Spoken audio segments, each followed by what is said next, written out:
mwana ngaye ntundu jibweki bala bangujinganga nisema singo yandi teleti kunkayi twena kudolizi twena tuneti nsangu nchansangu chikulu nchachikulu chashisa bankaka papayo nzalesili papayo eta weti kabwe batutele bamama na batata na kizunga ya labwenza na ya lonyari nzietolo ya nene ke salema na dibundu ya ngunza matuaniste nzietolo ina ke natama na yandi mosi nkuluntu ya beto ngudinganga mbuta masengo mbemba nzietolo ina ke banda le 9 avril peke suka le 19 avril 2022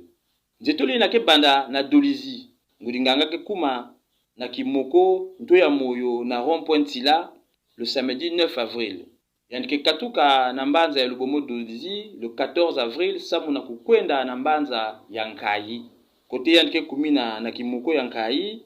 na numéro 6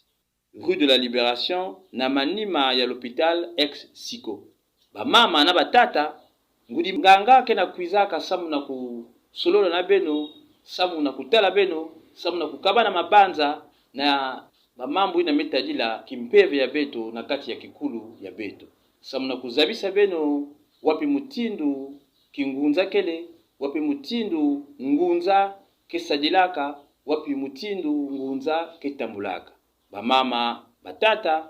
beno kwiza mingi samu beto kemboswa beto nyonso beto kembela na yina metadila kikulu ya beto na yina metadila bansalulu yina vandisa dila bakoko ya beto na mbanza ya matondo ngeta tate woni yanje walulendo tate woni yanje walulendo tate woni yanje walulendo tate